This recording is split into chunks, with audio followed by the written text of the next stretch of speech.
Welcome to Connect to Success with me, Ashely Owens on RVN TV. Hello, everybody, and happy Thursday. Happy Thursday.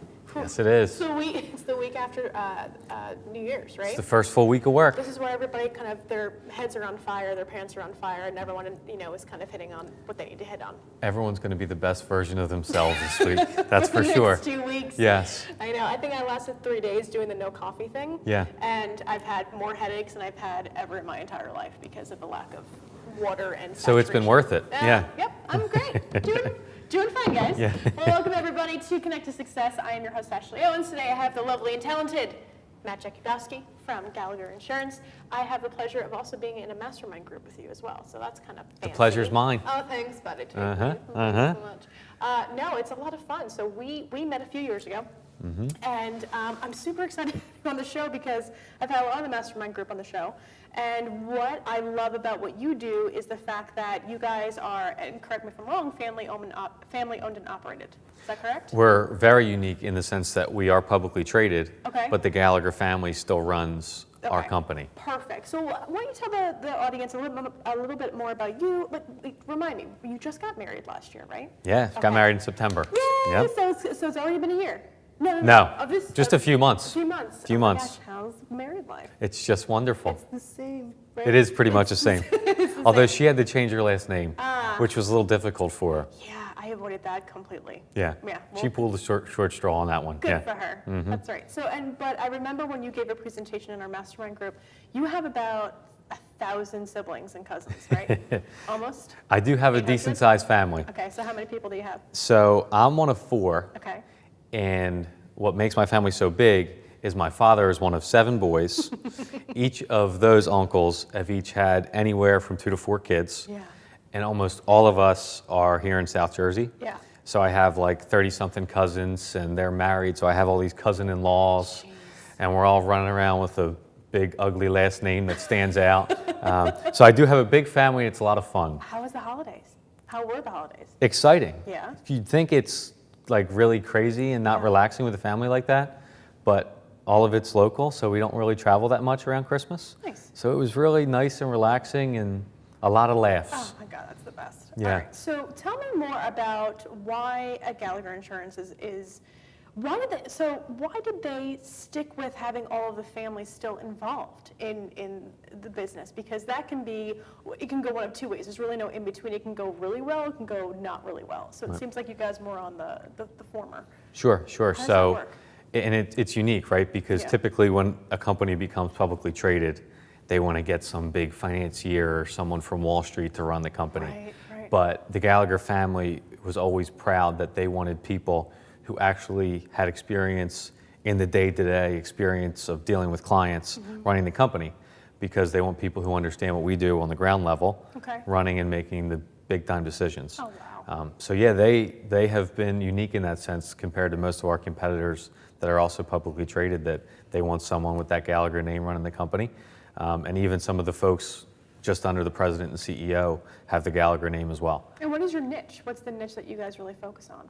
So it's kind of broad, right? Yeah. So people think of insurance, and insurance is kind of a boring and has a boring connotation, but it's actually a lot more exciting when you're doing it at the ground level and dealing with clients. So we are a full service insurance firm. So we have folks that do employee benefits, health and welfare. We have folks that focus on 401k consulting for commercial clients. We have people that do personal lines like, auto and homeowners. And then there's my team, and we exclusively do commercial insurance for privately held businesses and not-for-profit organizations. So what I like to tell people is when things go wrong for my customers, I'm one of the first people they have to call. And that can be difficult at times because things can go wrong at any time of the day. But it's also humbling in the sense that you feel like you're an extension of your client's leadership team, and you get to kind of help them through some of their toughest times. That's awesome, man. So why insurance for you? Oh, that's a great question. I always say, unless you had family in insurance, insurance finds you. Okay. There are almost no people that work in my industry that have been doing it for a while that just grew up saying, oh, I want to be in the insurance business. Right. So when I started in college, I wanted to be an attorney. That was the that was the path. That was the big dream that I saw for myself in high school. Right. But I was lucky. I caddied at a local country club, and I caddied for a lot of attorneys. And little inquisitive me, I asked them often, "Hey, what do you think about my path?" Thinking they were going to, excite me and tell me which law schools to apply to. Yeah. And almost every single one of them told me, "Matt, don't go to law school. Don't become an attorney." No kidding. Yeah, and I won't say I'm the best listener in the world, but after a while, it kind of stuck in my mind that I probably shouldn't do law school. And So what was one of the things that they said? there are some common themes. One, Yeah. that it was a saturated field. Yeah. And at the time, like when we were in college, when the economy was tough, a lot of people were just continuing their education and going to law school as a next step of something to do. Right. The other thing was, they said it wasn't as sexy as what you see on TV, right? That suits, like yeah. you're just reading documents that are like this tall, and you're dealing with kind of boring things. Wow. That, and they said you couldn't really make the money you needed to pay off the debt. So with that stuff, I was like, okay, I'm going to change gears. Okay, we'll be able to handle that. Wow, man. So, okay, so how long have you been working with Gallagher? So I started actually with Gallagher as a college intern. Okay. So I'm coming up on 5 years as no longer an intern. I've been 5 years full-time doing what I do now. Wow. But yeah, I was a junior in college when I started as an intern. What do you think for you specifically, and you are a marketing executive? Producer, marketing executive, I work with the clients. So client retention, all that jazz. Sure. So what do you think, because even though, being a lawyer or going to law school can be very heavily saturated, so can be said for insurance, and Sure. real estate agents and financial advisors. What makes you different in the way that you can stand out between every other insurance agent that's out there? And the reason why I'm saying that is because I know you, and I know what the answer is in my head. But for the people that don't know you, what's the difference for you? Sure. And it's kind of cliche, but the difference to me is you. me as a person. And like any business or any major transaction that a business has to undertake, the relationship is what defines it. Yeah. So I need to make sure that I am one of the closest advisors to my clients. And how do you do that? How do you get that close relationship with your clients? I care about them, Yeah. and that's a genuine thing. Yeah, I know it is. People that are in some sort of role like mine, business development, client retention, where revenue is everything, I think they can be clouded by that dollar sign Yeah. as opposed to the things that you need where the output becomes money.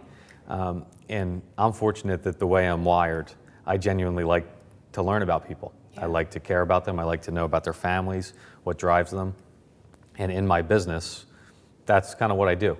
I get to sit and listen to their concerns and what keeps them up at night and do my best to build something where if those concerns do come to light, that I did something to help keep them on their feet and get them going and keep their businesses open.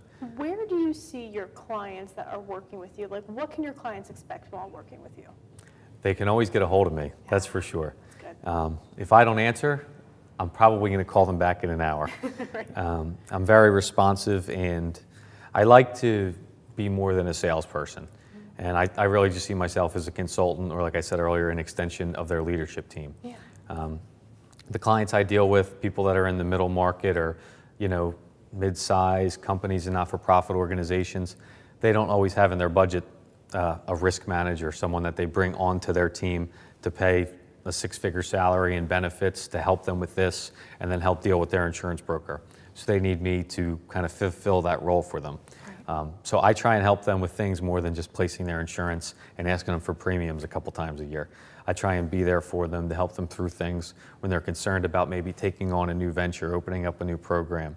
I want to be one of the people they call. Yeah. So I want them to think of me more than just at renewal time every year. I want them to think of me all the time as someone who's there for them. Well, you're always out and about, but you have been one of the I'm surprised I even have you on the show so late in the game, because you've one of the footholds in how to maintain those relationships. Anybody can talk about, especially networking, build relationships. Okay, well, how do you maintain them? So I'm not building them. Anybody can do 1,000 networking events a week, call 1 million people a month, and not be able to retain those clients or retain that respect. How do you retain that respect? to me, and you and I have this conversation a lot, it's quality versus quantity. I don't want to know everybody. I don't want to have every business in New Jersey or every not-for-profit in New Jersey as my client. I want the people that value what I do, because I will in turn value what they do and work as hard as I can for them. So I think it's really my commitment to them as individuals and wanting to see them succeed. Yeah. So I like having that strong core of folks, whether it be the folks I network with and do business development with, or my clients, that we trust each other, we care about each other, and whether it's something they need for their family or something they need for a friend or something they need for work, I'm going to be someone that they can reach out to. How did you learn that that was what builds success? How did you learn that skill? Well, I think, acquire the skill. yeah, and I think success is one of the funniest terms in this society, because every single person, if you ask them what success is, they'll define it differently. Right. But I would imagine the reason I am the way I am is probably because of the way my family is.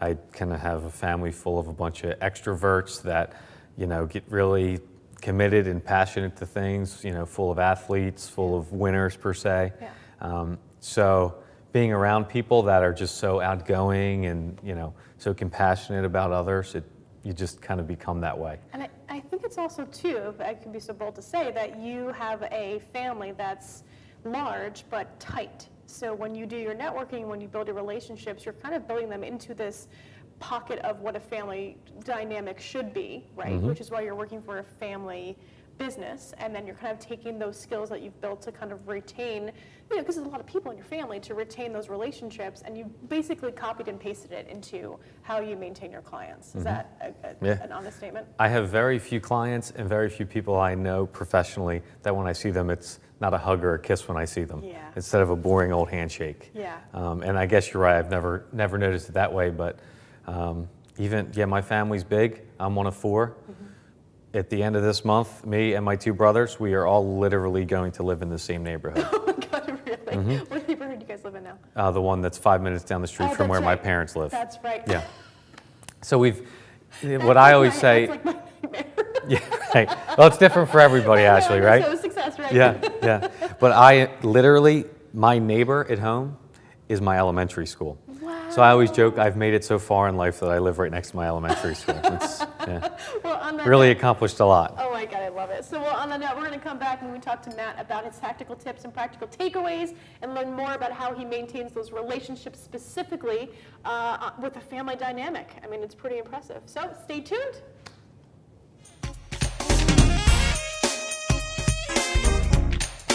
TV is a platform for people of any industry to share their story. Over 285,000 viewers are tuning in to RVN TV shows monthly. We guarantee a great experience that you'll be sharing with everyone you know while increasing your personal and company's brand awareness. But what is your brand?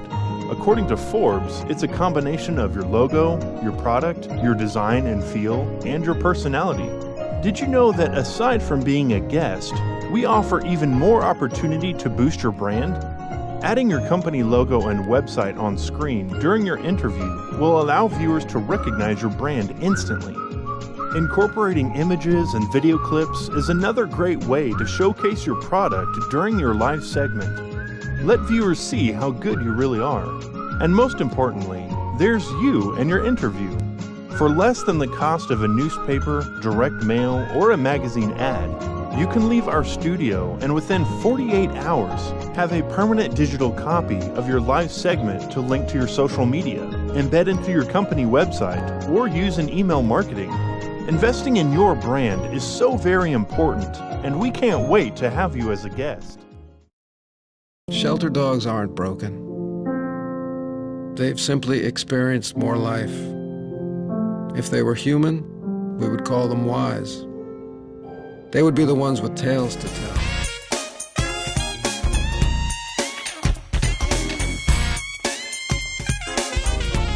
I like the puppies. Welcome back. I know, we were just staring at the commercial of the puppies. Welcome back to Connect to Success with Ashely Owens, your host. That's me, and Matt Jakubowski. Jakubowski. I have him here because he's one of the power networkers in the greater Philadelphia and generally South Jersey area. So thank you for being here again. Of course. All right, so we have some questions for you. Bring it. All right, so you are working in insurance, which again, I had talked about as heavily saturated. What makes you different is the fact that you have a very big family dynamic in your blood. So when you meet with new people, when you engage with new clients, you put them into that pocket of what the expectations are to have a close-knit relationship because you've been doing it for so long in your entire family. So I think that's fantastic. But I'm going to ask you a hard question. When I go to networking events, you get a lot, or I'm saying me, but I do get a lot of the same types of people, and they can be within different industries. Because your industry is so saturated, what do you see that other people in your industry do that you could course correct as far as what they typically do or what you've noticed that they do that they should correct immediately? I think that people in my industry and other industries like mine that have bad reputations, they're too quick. Different. It's bad reputations.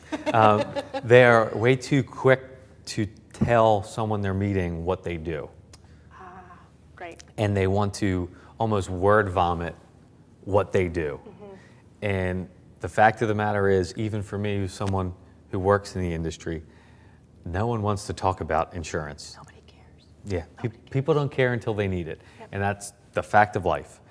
And I have felt that when people are making a buying decision, particularly in the commercial market that I work in, where it's one of their top few budget line items, they want to feel that the person they're working with is there for them. That's all they want to feel, that they can call you whenever and you're going to have an answer. Right. Okay. Where you notice a lot, and it really other people in other industries do it too, but you're out, hey, I'm Matt, you're Ashely. I'm in the insurance business, I work for this company, and we're the best because we do this, this, and this. Yeah, as soon as you say insurance to someone in the first 12 words you meet them, they are shut down. And to me, if someone wants to work with you in business, whether it's a networking buddy or a client, they're going to want to connect with you a little bit. Yeah. So my goal whenever I'm at one of those kind of open forums, networking events, or meeting a new person is, I guess, a little old school, but I don't want to talk to them about work initially. I want to find something going on in the room that we can have a conversation about, maybe about something they're wearing or something I noticed, something going on in current events, the Philadelphia Eagles right now, something like that, to try and get a feel for who they are as a person. And eventually we can get into the work discussion too. Brilliant. And so a lot of times when I give speaking presentations, I probably can't curse, sorry, RV and TV, but I usually say nobody gives a about what you do. Nobody cares, right? And very much to your point, there's a game I teach some of my clients to play is how many deep, meaningful business conversation questions can you ask before you feel that they're going to ask you what you do? Because if you go in and genuinely have, especially for somebody who's brand new at networking, very much to your point, do not tell them what you do. Like, get a feel for that person. Sure. Identify, because people work with people that they like. That is a stereotypical, but it works. That's what it is. And so I find that that is the best advice you can give. Where do you think, what organizations are you a part of right now? So Our mastermind group. South Jersey Networkers Group, that's fairly similar. South Jersey Networkers Group? Who's in that? It's a separate, smaller group. Yes. That's the exclusive That show. focuses on South Jersey. Great. And then I'm in the Chamber of Commerce of Southern New Jersey.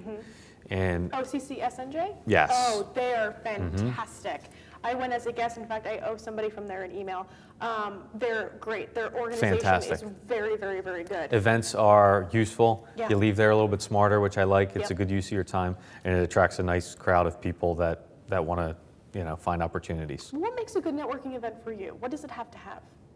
I think just good quality human beings, people that share my values of wanting to support one another. Right. I cannot stand the business card before the handshake that you see at some events. And when you find events where people are talking to one another over a coffee and getting to know one another, to me, that's a good event. It's all leadership, though. It's also coming from the leaders of like what the appropriate, tactical way of doing it is. So, I mean, to your point, it's usually the events that don't necessarily have an organization attached that you find those people who are not, they haven't educated themselves yet enough to really kind of dip their toe into Right. the networking organizations that there's so much of in Sure. in Philadelphia. So that's awesome. So if you could give me your top 3 things that you do always, all the time when you network, and the top 3 things you shouldn't do when you network. So the top 3 things that you should do always Okay. for you personally. Yeah. I guess the first thing and the most important thing to me is do what you say you're going to do. Oh, thank God you said that. So many people, So obnoxious. they make Don't do these it. they make these crazy promises. They're like, we're I got a guy. I'll introduce this Yeah. person. All right, well, let's meet up. Pull out your calendar. Yeah. Like, let's call BS on that. Yeah. Sorry. Go ahead. Especially when that person hardly knows you yet, and they're telling you how they know everyone under the sun. Can't stand those people. Yeah, you gotta always have a little skepticism with folks like that. So that to me is the most important thing. To me, the second most important thing, not to rehash what I keep talking about, but Yeah. get to know people, ask them questions about themselves. When you're in a networking event, it's probably not during working hours, and you're not in an office setting where you have to just talk about work. Get to know people, ask them questions to get them comfortable with you. Perfect. And the last thing I'd say is you treat everyone the same. Yes. I don't care if they're Raised wearing, by Irish Catholic? we're Polish, Polish, close. not as smart. No. Stop. Yeah. But like that's one of the things my dad treat everybody the same. Doesn't Yeah. matter. Doesn't matter who they are. Everybody the same. When I used to work I told you I was a personal assistant to a few famous people. Yeah. Okay, so I needed a lot of things done, and I had no idea how to manage it. That's actually where I first got my networking kind of background, was being able to finagle like the doorman and get to know that person, because you never know when you're going to need them to help you with an emergency. And so that has been, I guess, in my brain forever, but it holds so true in any instance when it comes to networking. Absolutely. And I find it baffling that some people will just be, even the coordinator who's like registering people in, they know everybody that's there. Don't be rude to them. There's absolutely no reason to. And they're the ones that are going to take your hand if you're nice to them and introduce you to people. They are the ones that are running the gamut. Like, Absolutely. They are the most important people. If you want the quickest path to the CEO, his or her executive assistant better really like you. 100%. That- 100%. And people make assumptions based on how people are dressed, maybe what company they have or what industry they're in when you're at networking events, and they shut that person down, and you just never know. You never know. Okay. All right. What's the top 3 things that people shouldn't do? Don't expect results immediately. Okay. Why? Things take time. There's no get-rich-quick scheme that exists. If there was, everybody would do it. Right. And I think a lot of folks just assume that, I go to one networking event a week and I met this person and we got along for that 6 minutes we spoke, so they're going to send me referrals. Yeah, that's not how it works. It's just an unrealistic expectation. And I would say don't get dejected and to follow that. It's easy to be like, after your first couple, when you're out meeting people, if things aren't going your way or maybe you're not meeting your goals, it's easy to say, oh, well, this stinks. It's someone else's fault. No one wants to help me. Yeah. You can't be that way. You have to be patient. Fail hard, fail fast, and move on. Correct. Yeah. Correct. Never too high after a win, never too low after a loss. That's how it goes. That's awesome. Third thing not to do, the word vomit thing that we talked about Oh, God, earlier. Yeah, it's so smart. Yeah, so okay, here's a question. What do you do to get out of a conversation that's going on too long? It's a tough one because I'm like too nice. No, it's the problem we have. But if you wait till there's a break in the conversation Yeah. and you just kindly say to someone, it was really nice to meet you. I want to keep working the room and meeting a few new folks. Yes. But let's stay in touch if you think it makes sense. I'll talk to you soon. That's great. That's a really polite, wonderful way of doing it without saying, like, I'm bored of this conversation, I have to leave. Well, thank you very much for your advice today, Matt. This No was the problem. best. Well, everybody, thank you so much for watching. We had a great session today with Matt Jakubowski. It was a fun session. Thanks, buddy. And we'll definitely talk more about this next week on Connect to Success on RVN TV during your lunch break, 12:30 on Thursdays. stay tuned to next week.